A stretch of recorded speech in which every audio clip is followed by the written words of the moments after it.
Zekthara sat in the cold metal chair and looked at the three beings across from him. The Galactic Peace Commission wanted answers, and he was the only Korthak survivor who had seen it all from the beginning.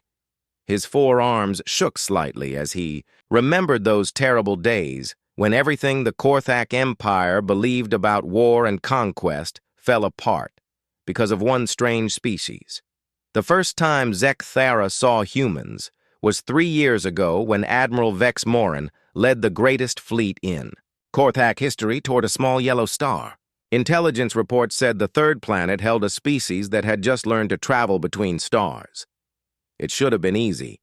The Korthaks had done this same thing 847 times before with 847 different species. Every single one had surrendered. When they saw the massive Korthak warships, Zekthara was there as a war correspondent to record another glorious victory for the Empire. He stood on the bridge of the flagship Dominion as they dropped out of faster-than-light travel at the edge of the human solar system. What they found waiting for them changed everything. The humans had only 12 ships compared to the Korthak's 300 vessels. The human ships were small and looked like they were built from scrap metal. Admiral Vex Morin laughed when he saw them through the view screen. The ships were so primitive that they still used chemical rockets for some of their maneuvering, Captain. Jake Morrison commanded the lead human vessel called Defiance. When Admiral Vex Morin opened communications, he expected the usual begging and pleading that came from species about to be conquered. Instead, Morrison appeared on screen wearing a simple blue uniform with no fancy decorations. He had short brown hair and calm gray eyes that showed no fear. Admiral Vex Morin began the standard speech that had worked 847 times before. He told the humans that resistance was useless and that immediate surrender would mean better treatment under Korthak rule. He explained that the Korthak Empire was vast and powerful beyond human understanding. He offered the humans the chance to keep their lives if they submitted peacefully. Morrison listened to the entire speech without interrupting. When the Admiral finished, Morrison was quiet for almost a full minute. Then he smiled and said 4 words that Zekthara would never forget. Morrison said, "Come and take it." Admiral Vex Morin was confused. In 847 previous conquests, no species had ever responded with such simple defiance. The Admiral tried to explain again how hopeless the human situation was. He told Morrison that the Korthak fleet could destroy every human ship in minutes. He said that fighting would only bring death and suffering to the human species. Morrison nodded as if he understood perfectly. Then he said something that made no sense to any Korthak on the bridge. He said that humans would rather die free than live as slaves. He said that freedom was worth any price, including death. He said that every human ship would fight until it was destroyed. The Admiral tried one more time to make Morrison see reason. He offered to spare human civilians if the military surrendered immediately. He promised that humans could keep their planet if they accepted Korthak authority.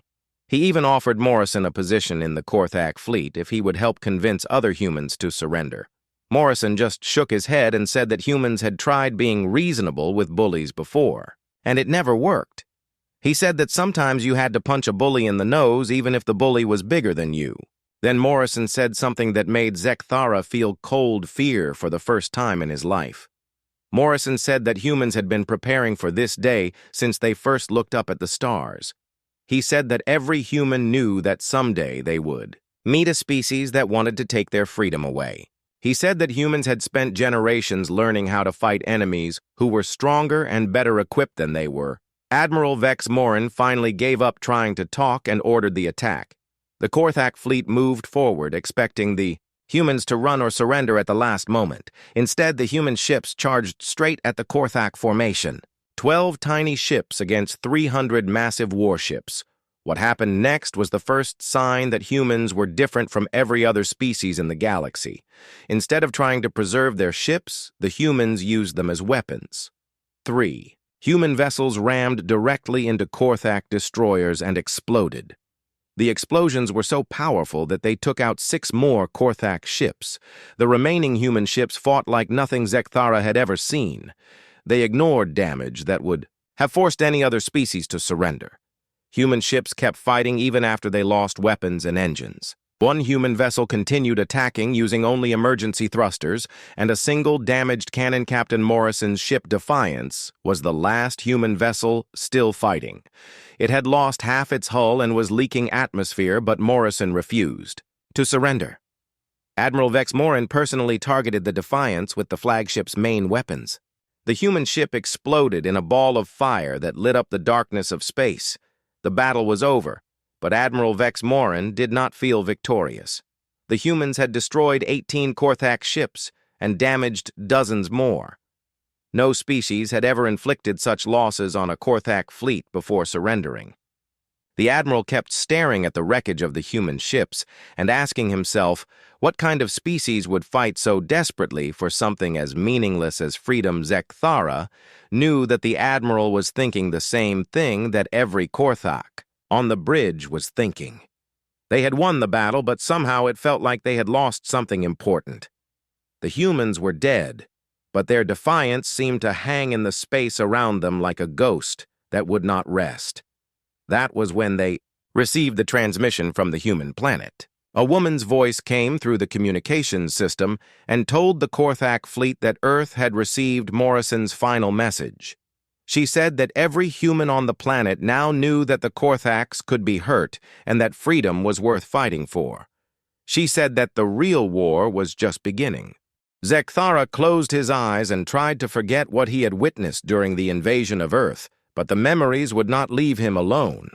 The Galactic Peace Commission needed to understand what made humans so different from every other species. The Korthaks had conquered. The answer was simple and terrifying at the same time. Humans fought for ideas instead of survival.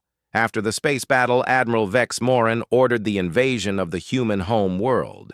Intelligence reports said Earth had a population of 8 billion humans with only basic military technology. The Korthak ground forces had conquered planets with much stronger defenses. General Morgoth led 2 million Korthak warriors in the largest planetary assault in Empire history. The humans were commanded by General Lisa Hayes and Admiral Robert Kane. Zekthara had studied their military records and found nothing impressive. Hayes had spent most of her career fighting small wars between human nations. Kane had never commanded more than 50 ships at one time. Neither of them had any experience fighting an advanced alien species. What Zekthara did not understand was that humans had been practicing for this war their entire history. Every human conflict had taught them something about fighting enemies with better weapons and superior numbers. They had learned that victory did not always go to the strongest army, but to the army that wanted to win the most. The first sign that something was wrong came when Korthak dropships landed in human cities. Instead of civilians running in panic, the humans fought back with whatever weapons they could find. Old humans and young humans stood side by side throwing rocks and bottles at Korthak soldiers. Even human children helped by carrying ammunition to the fighters. General Morgoth could not understand why human civilians would risk their lives to fight trained warriors. In every other conquest, civilians had hidden until the fighting was over. The Korthak military doctrine was designed to fight other armies, not entire populations. When everyone became a soldier, the rules of war stopped making sense. The human military used tactics that no civilized species would consider. They hid weapons. In schools and hospitals, they dressed soldiers like civilians and civilians like soldiers. They used children to carry messages and supplies through battle zones. Every human settlement became a fortress that had to be taken building by building. Commander Steve Rogers led the defense of a human city called New York with only 300 Marines against 10,000 Korthak warriors. Instead of meeting the Korthaks in open battle, Rogers divided his force into small groups that attacked and disappeared. The Marines used the city itself as a weapon, turning every street into a trap. Zekthara watched from a command ship as the battle for New York lasted for 6 weeks. The Korthaks had superior weapons and armor, but the humans knew every hiding place in their city. Marines would appear from sewers and subways to attack Korthak patrols, then vanish before reinforcements could arrive. What disturbed Zekthara most was how humans treated their wounded and dead. Korthak doctrine said that wounded soldiers should be left behind if rescuing them would endanger the mission. Dead soldiers were just bodies that took up space and resources. Humans thought differently about their fallen comrades. Sergeant Amy Collins became famous throughout the Korthak army for something no logical being would do. Her unit was retreating from a lost position when Korthak forces overran a field hospital full of wounded human soldiers. Collins could have escaped with her men, but instead she stayed behind to fight a delaying action. Collins held off an entire Korthak battalion for 6 hours, using only a damaged rifle and whatever ammunition she could find on dead soldiers. She was not trying to win the battle or save the hospital. She was buying time for other humans to remove their wounded and dead before the Korthaks could capture or desecrate the bodies. When Collins finally ran out of ammunition, she continued, fighting with a broken piece of metal until Korthak soldiers overwhelmed her position. The tactical value of her sacrifice was minimal, but the effect on human morale was enormous. Every human soldier who heard the story fought harder because they knew their comrades would never abandon them. General Morgoth tried to use human emotions against them by threatening to execute prisoners unless human forces surrendered. This strategy had worked on dozens of other species who valued individual lives over military objectives. Humans responded by fighting even more desperately to prevent their soldiers from being captured alive. The psychological warfare that worked on other species made humans angrier instead of more afraid. When Korthaks broadcast images of destroyed human cities, the humans used the pictures as recruitment tools. When Korthaks threatened human families, the humans fought like wild animals to protect them. Fear made other species surrender, but it made humans more dangerous. Admiral Kane developed a strategy that confused every Korthak commander. Instead of protecting human ships and bases, Kane used them as bait to lure Korthak forces into ambushes. Human vessels would appear to be damaged or lost, then suddenly reveal hidden weapons when Korthak ships moved to investigate. The humans had learned something that the Korthaks did not understand. Sometimes the best way to win a war was to make the enemy think you were losing. Human commanders would sacrifice entire fleets to destroy single Korthak superweapons. They traded space and ships for time and information. Captain Ben Taylor pioneered the most frightening human tactic that Zekthara witnessed. Taylor trained special units called Berserkers, who deliberately entered combat in controlled rage states. These soldiers ignored pain and fear and continued fighting even when they should have been dead from their wounds.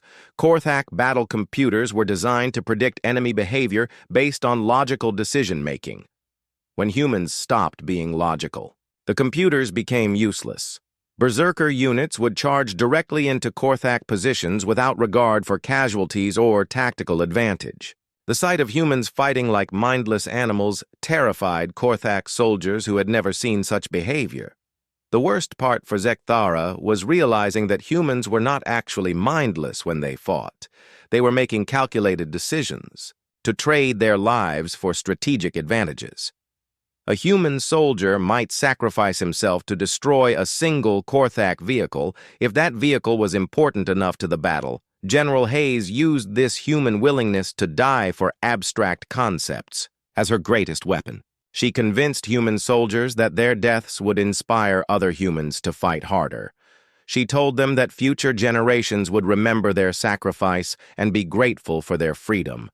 Somehow this made humans eager to die instead of afraid. By the end of the Earth invasion, General Morgoth had conquered the planet but lost half his army doing it. Every human city had been turned into rubble, and every human military unit had been destroyed.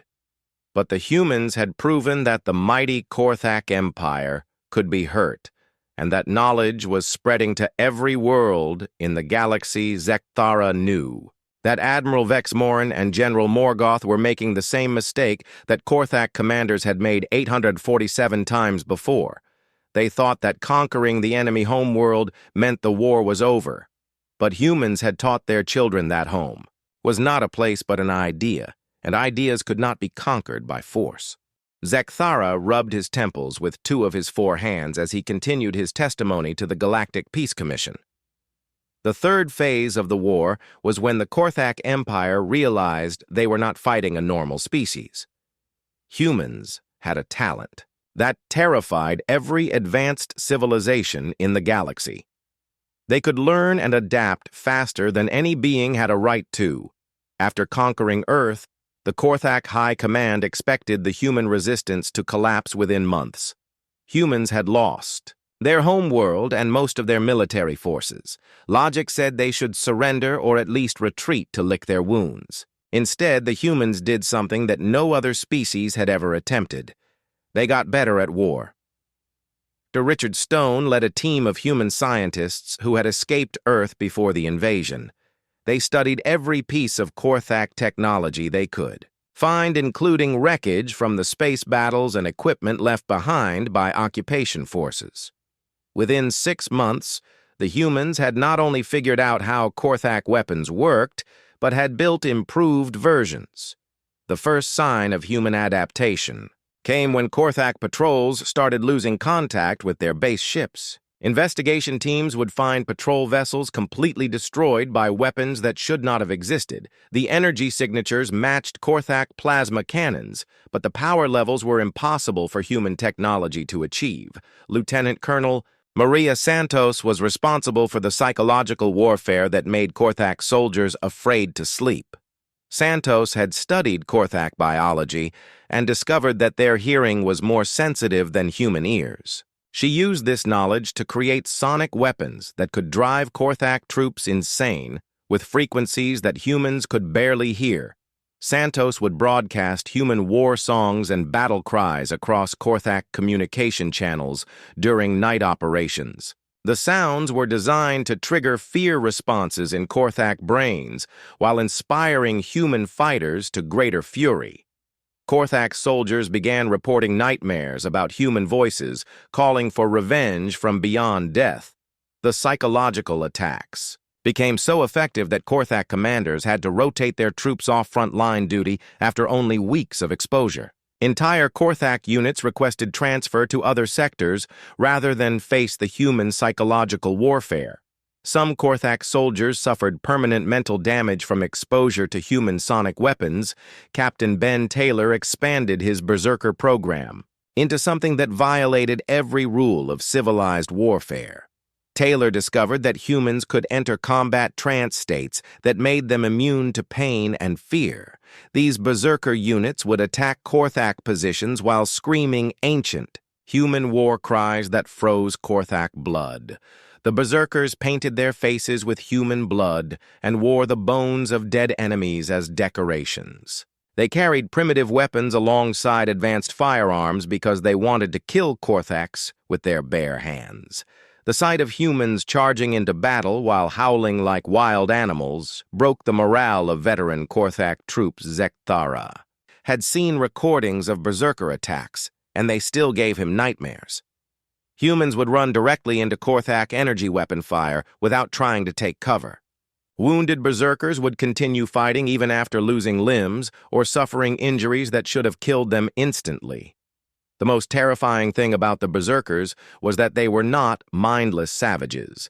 They used sophisticated tactics and coordinated attacks while appearing to be out of control. Human commanders would use Berserker units to distract Korthak forces while regular troops flanked the enemy positions. Dr. Stone made the breakthrough that changed the entire war when his team reverse-engineered Korthak shield technology. The humans did not just copy the Korthak designs, but improved them by combining alien science with human engineering. Human shields became stronger and more efficient than the original Korthak versions. Human innovation accelerated beyond anything the Korthaks thought possible. Ships that should have taken years to design and build were appearing in battle after only months of development. Human factories were producing weapons and equipment at rates that defied economic logic. Commander Alex Turner led human engineering teams that specialized in battlefield improvisation. Turner's crews could build functional weapons from scrap, metal, and spare parts in hours instead of days.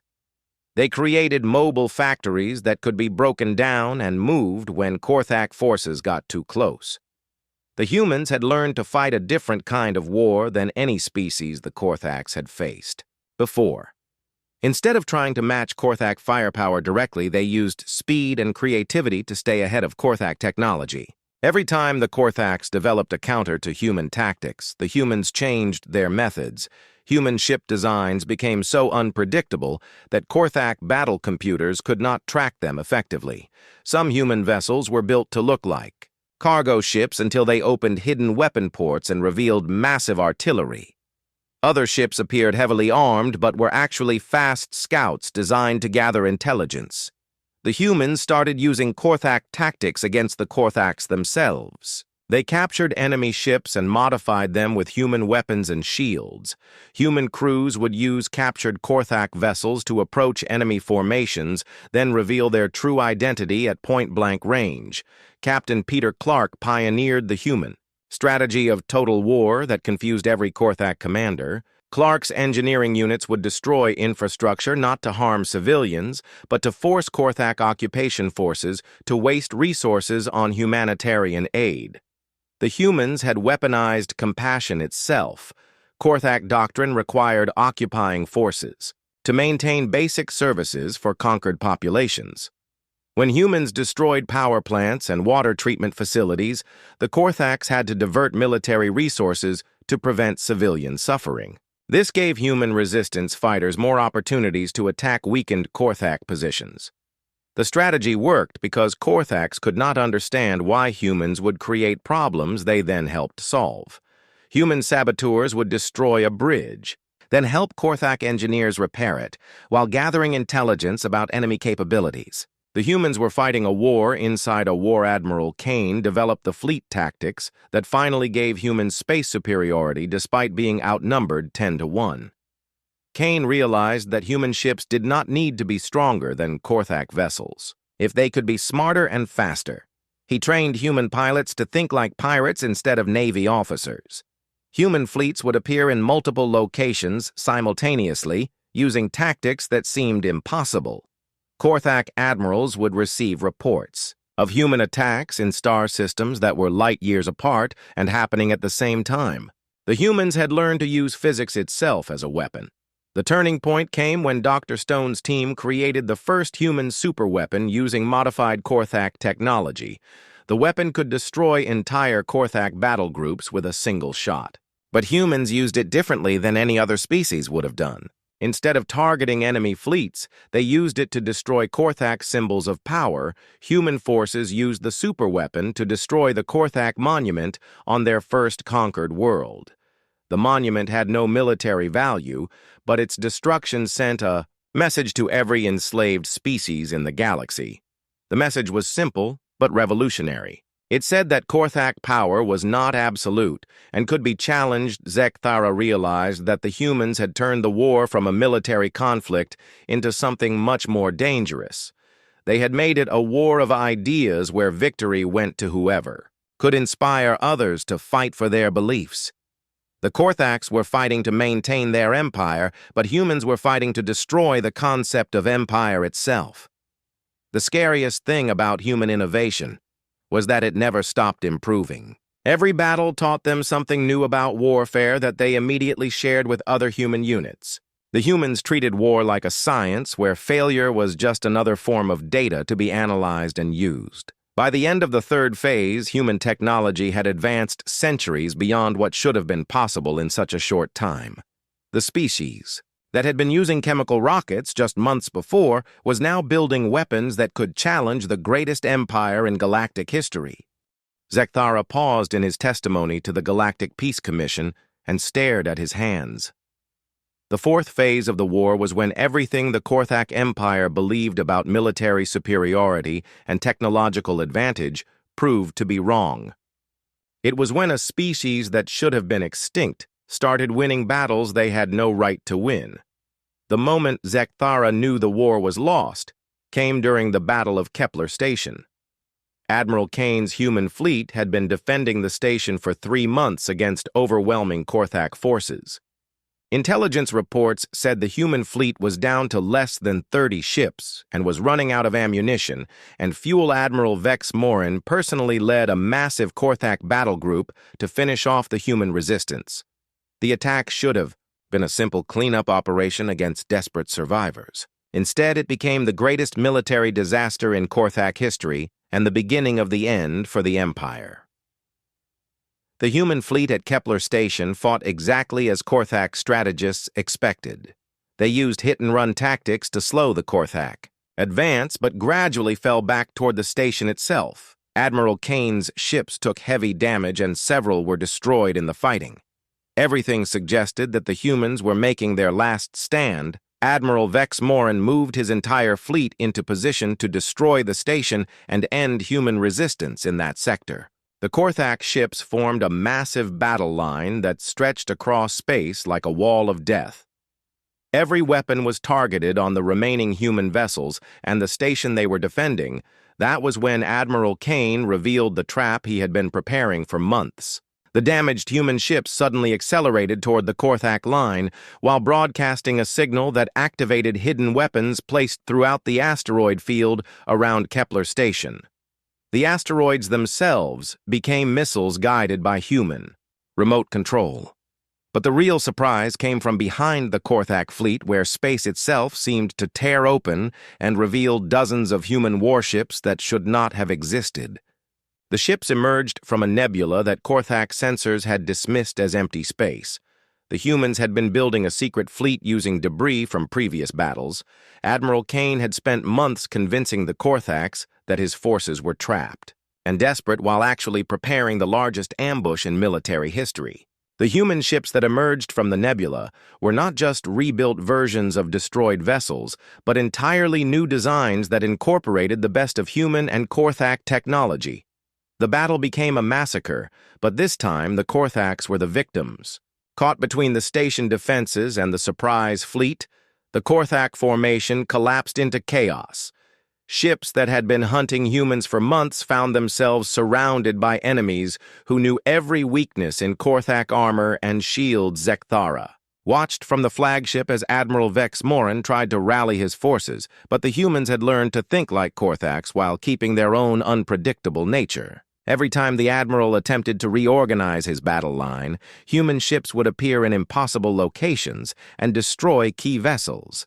The humans had turned the Korthak advantage in numbers into a disadvantage by making it impossible for Korthak ships to support each other. Individual human vessels would challenge entire Korthak squadrons to single combat, then lead them into killing zones where other human ships waited in ambush.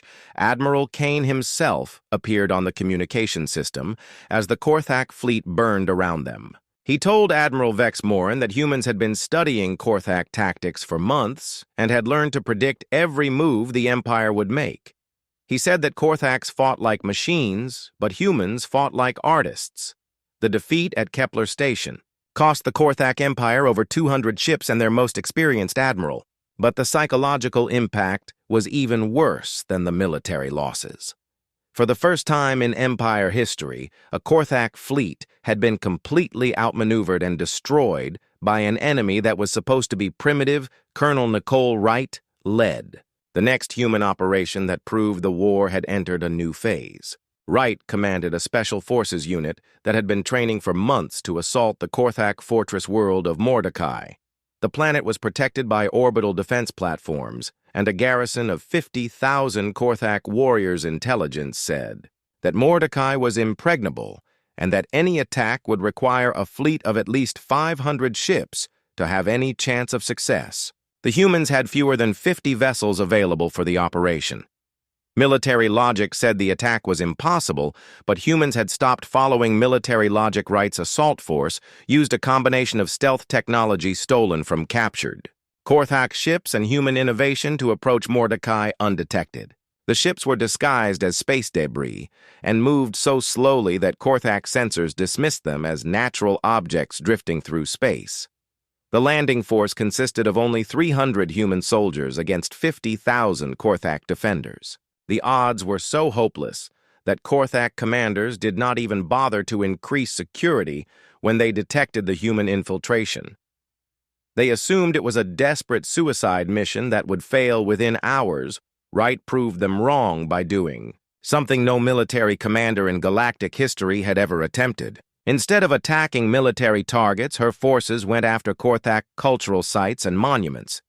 Human soldiers destroyed museums and libraries while avoiding enemy troops whenever possible. The psychological impact of losing their cultural heritage was devastating to Korthak morale. The garrison troops had been trained to defend military installations, but they had no protocols for protecting art and history. Many Korthak soldiers abandoned their posts to try to save irreplaceable artifacts. Wright's strategy was based on human understanding of what truly mattered to a civilization.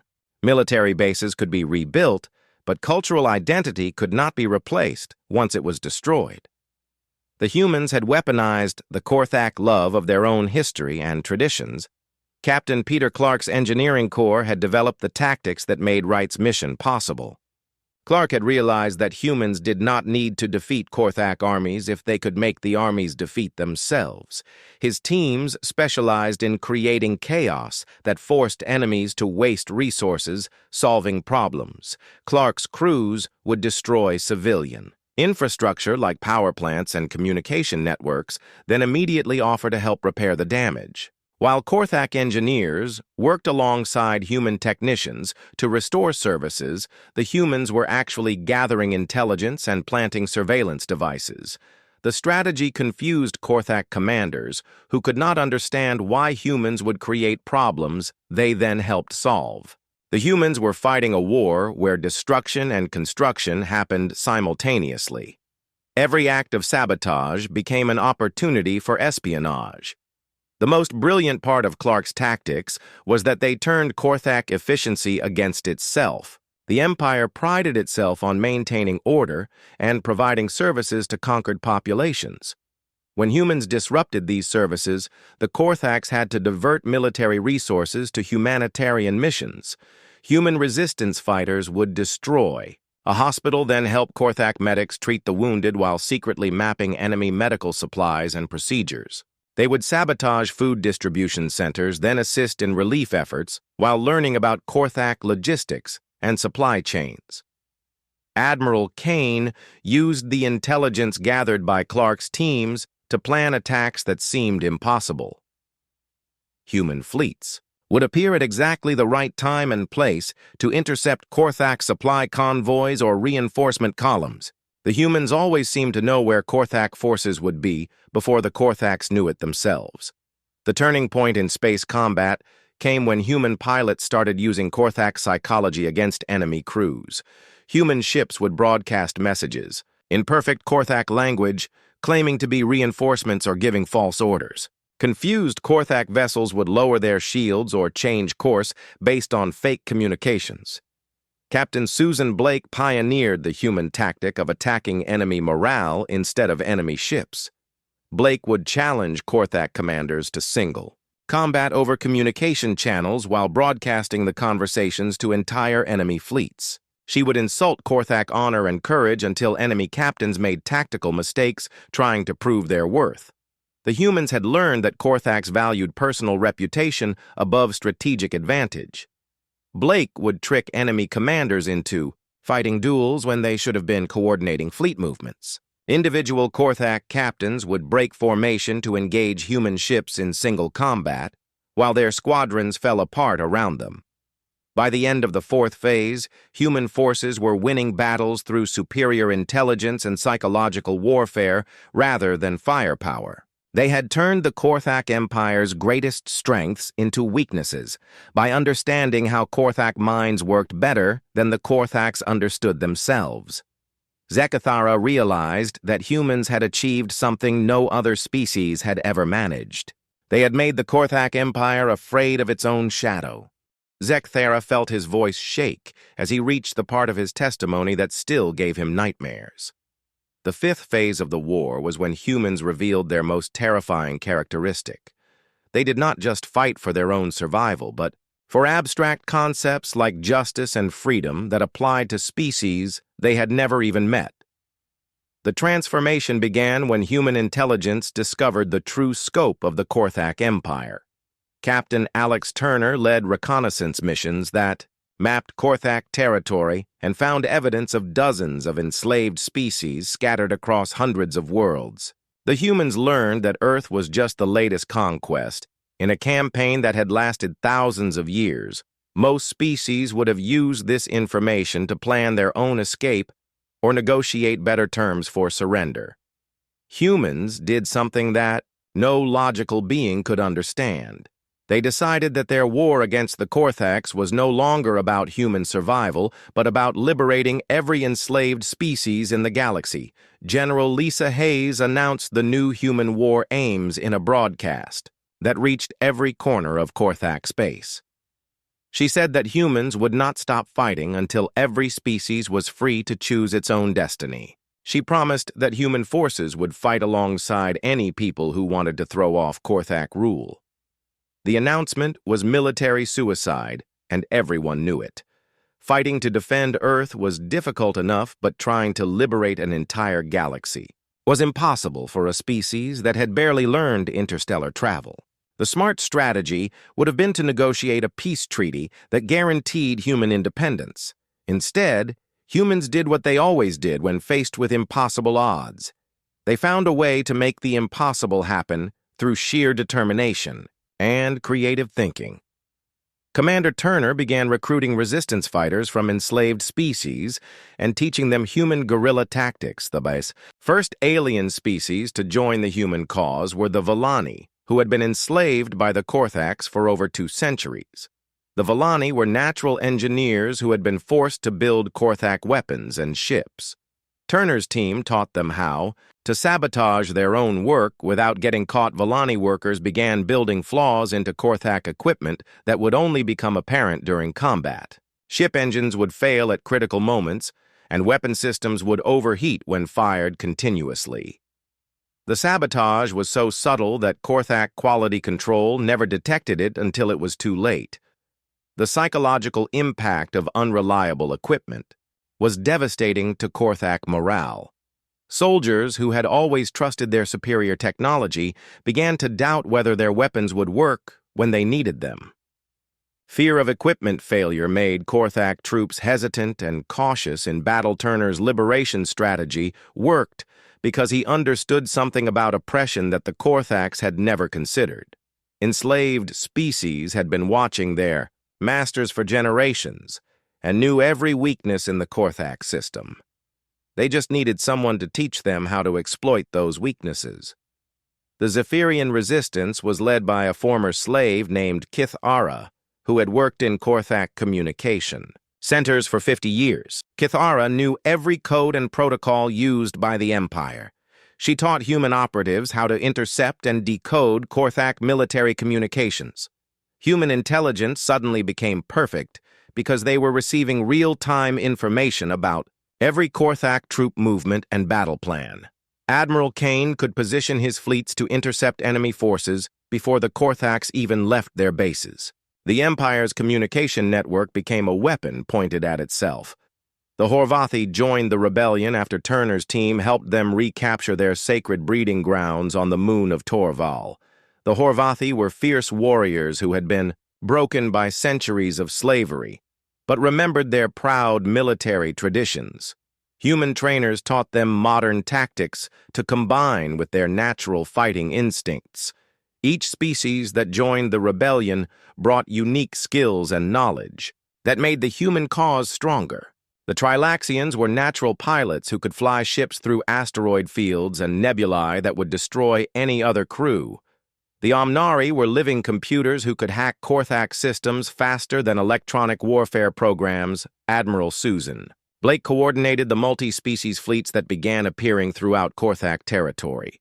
Blake had learned to think like each alien species while maintaining human unpredictability.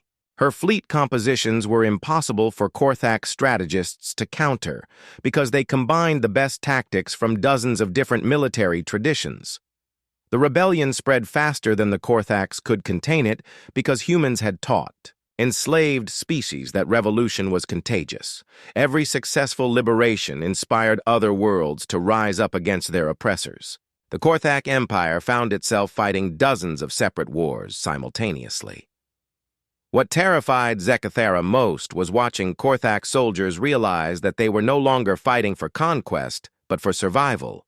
The rebels were not trying to build their own empire, but to destroy the concept of empire itself. They wanted to create a galaxy where no species could dominate others. Human psychological warfare evolved to target the conscience of individual Korthak soldiers, rather than their fear. Captain Blake would broadcast messages explaining that Korthak troops were fighting to preserve slavery and oppression. She asked them whether their families would be proud of what they were doing. Some Korthak units began refusing orders to attack civilian targets or suppress slave rebellions. Military discipline started breaking down as soldiers questioned whether they were fighting for honor or just maintaining an evil system. The Empire's greatest strength had always been absolute obedience, but humans had weaponized doubt the breaking. Point came when human forces liberated the Korthak prison world of Nexus Prime, where the Empire kept political prisoners from across the galaxy. The planet held representatives from every species the Korthaks had conquered, including several who had been imprisoned for over 1,000 years. Turner's liberation force consisted of human special operations troops, working alongside volunteers from dozens of species. The attack was coordinated perfectly, using intelligence provided by former slaves who knew every detail of the prison's layout and security systems.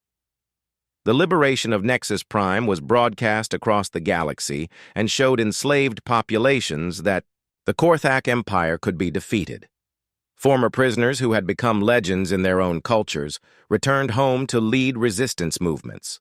The psychological impact was impossible for the Empire to counter. Dr. Richard Stone developed the weapons that made large-scale rebellion possible by creating technology that could be manufactured by primitive industrial systems. Stone's designs allowed enslaved species to build effective weapons using basic materials and simple tools. The rebellion became self-sustaining because humans had taught other species to think like humans. Every act of resistance inspired more resistance until the Korthak Empire was spending more resources suppressing rebellions than fighting the human military. Admiral Kane's final strategy was to offer every Korthak soldier and civilian the chance to join the rebellion and help build a better galaxy. He promised that humans harbored no hatred for individual Korthaks, but only opposed the system of oppression they had created. Some Korthaks began defecting to the human cause and providing intelligence about Empire military plans and weaknesses. The defectors were treated as honored allies rather than conquered enemies. Humans had learned that forgiveness was more powerful than revenge for winning hearts and minds. The most devastating blow to Korthak morale came when Turner's intelligence network discovered that the Empire had been lying to its own people about the nature of their conquests. Korthak civilians had been told that they were bringing civilization to primitive species, not enslaving advanced cultures. When the truth about the Empire's crimes was broadcast throughout Korthak space, many civilians began demanding that their government end the war and free the enslaved species. The Korthak military found itself fighting a war that its own people no longer supported. Zekathera realized that humans had achieved something unprecedented in galactic history. They had turned a war of conquest into a war of liberation that united dozens of species against a common enemy. The Korthak Empire was not just losing battles, but losing the moral authority to exist. The humans had proved that freedom was not just a human concept, but a universal desire that could inspire any species to fight against oppression. They had weaponized hope itself and turned it against the greatest empire in the galaxy. Zekathera took a deep breath and prepared to tell the Galactic Peace Commission about the end of the war that changed everything. The final phase began when human scientists, led by Dr. Marcus Webb, accomplished something that should have been impossible. They found the location of the Korthak homeworld, which had been hidden for over 10,000 years. The discovery came through a combination of human ingenuity and information provided by Korthak defectors who had joined the rebellion. Dr. Webb's team analyzed hyperspace navigation data from captured ships and traced the routes back to their point of origin. The Korthak Empire's greatest secret was finally revealed when Admiral Kane received the coordinates for the Korthak home world. Every human commander expected him to order an immediate attack. The planet was defended by the most powerful weapons in the galaxy, but humans had proven they could overcome impossible odds through determination and sacrifice. Instead, Kane did something that no military leader in galactic history had ever attempted. He sent a message to the Korthak High Command, offering them complete amnesty in exchange for the immediate liberation of all enslaved species and a treaty guaranteeing galactic freedom for every sentient race. The offer was delivered by General Kevin Ross, who volunteered to travel to the Korthak capital world without weapons or escort. Ross walked alone into the chambers of the High Command, carrying only a datapad containing the human peace proposal. His message was simple but revolutionary. Ross told the assembled Korthak leaders that humans had not wanted this war but were prepared to finish it on their own terms. He explained that human forces now controlled most of the galaxy, and that the Empire existed only because humans allowed it to continue existing. The general offered the Korthaks a choice between surrender with honor or complete destruction of everything they had built over thousands of years. He promised that humans would dismantle the Empire piece by piece until nothing remained but the memory of what it could have been. The Korthak High Command listened to the human proposal with growing horror as they realized the true scope of their defeat. Intelligence reports confirmed that human-led rebellions had succeeded on over 300 worlds. The Empire's military was fighting dozens of separate wars and losing all of them. Ross explained that humans could have destroyed the Korthak home world months earlier, but had chosen restraint because they believed in giving their enemies the chance to do the right thing. He said that humans preferred to win through mercy rather than massacre. The offer included terms that no conquering species had ever proposed to a defeated enemy. Korthaks would be allowed to keep their home world and maintain their culture as long as they renounced imperial expansion and slavery. Individual Korthaks who had committed war crimes would face trial, but the species itself would not be punished.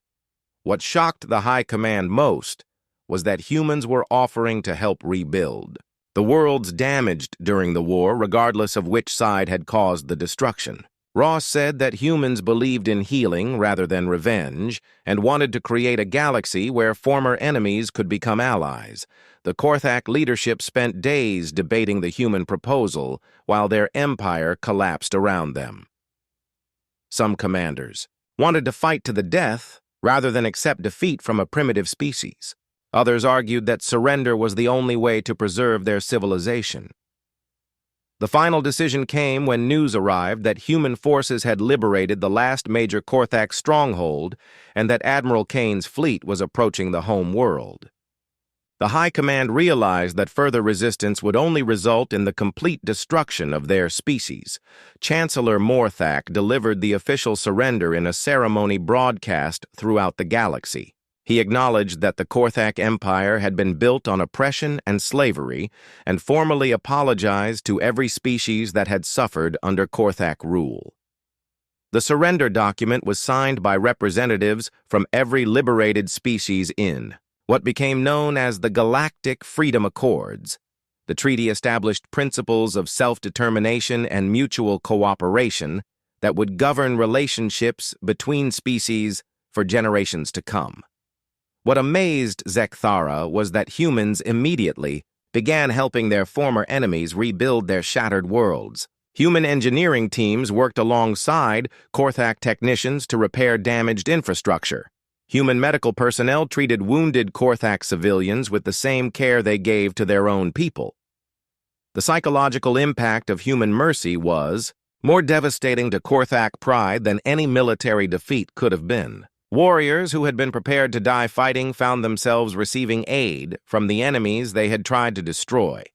Admiral Kane established the Galactic Peacekeeping Force with representatives from every species, including former Korthak, officers who had proven their commitment to the new order. The humans insisted that lasting peace required former enemies to work together as equals. Dr. Webb's scientific teams began sharing human technology with all species, regardless of their role in the war. The humans had learned secrets during their struggle for survival that could benefit every civilization in the galaxy. The transformation was so complete that within months, former slave worlds were sending aid to Korthak planets that had been damaged during the rebellion. Species that had been enemies for centuries were cooperating to build a better galaxy for everyone. Zekthara concluded his testimony by explaining why the Korthak Empire had truly lost the war.